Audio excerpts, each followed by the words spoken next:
All right, so we finished up part B. Come back now and get to A and C. So let's go back up to A. A is going to be a little bit quicker. We have 3/7 and we have 3/9. So we have the same number of pieces here. They're just worth different amounts.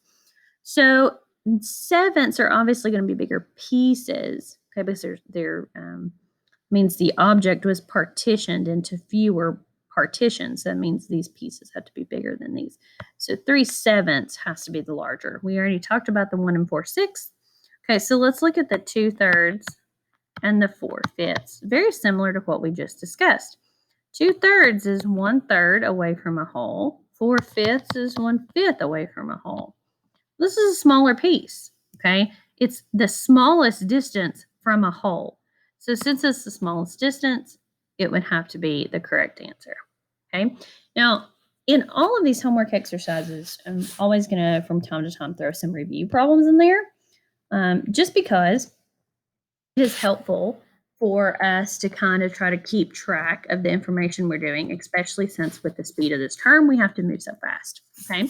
So we've got a couple of values here, and we want to be able to express these values in whatever base is given to us here. So we have 25, okay? And since it doesn't have any subscripts, we're going to assume it's in base 10. So 2 10s and 5 1s. That's what we're looking at here. So we want to put that in base 2, okay? So 2 10s and 5 1s. All right. We know, or we can kind of think about the fact that when we're in base 2, we are moving up in powers of 2. So 1s, 2s, 4s, 8s, and 16s. Okay.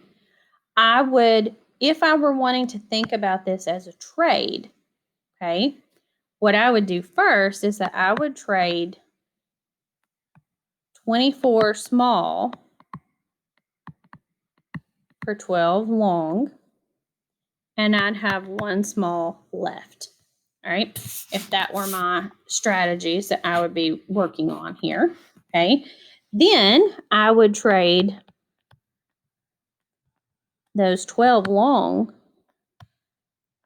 for 6 flats. Remember, it takes 2. No longs left over, you still just have that little dinky small. And then I would trade 6 flats for 3 large. Okay. Then I would trade 2 large for 1, I think we called it an extra large. And we would have that 1 large left over because we had 3 and we traded 2. Okay. So now what's that going to look like? Okay. 1 small, no long, no flats, 1 large, 1 extra large.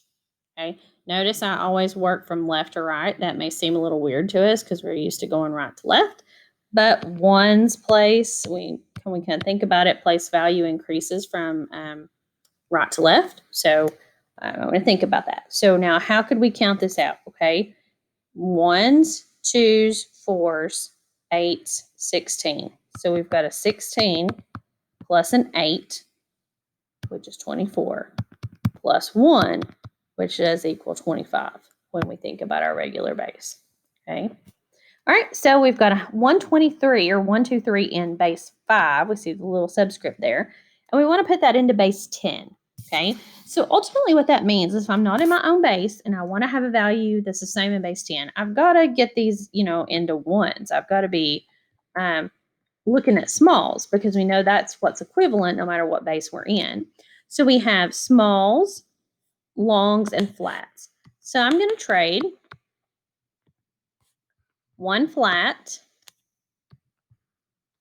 for 5 longs. Why 5? We know that's the exchange rate when you're in base 5. Okay, you either get 5 for everything or it takes 5 to make something. Okay, so that would mean I now have 7 long and 3 small. Okay, why 7? Because we already had 2. These 5 and 2. All right, so then I'm going to trade 7 long for 35 small. Why 35? Every long gives me 5 small.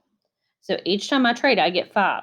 So 1 long, 5 small. 2 longs, 10 small. 3 longs, 15. You get the point. So we have 35 smalls from our trades, plus the 30 small we already had. So we're looking here at base value of 38. Okay. Now, if you want to think about it, remember your position here for base 5.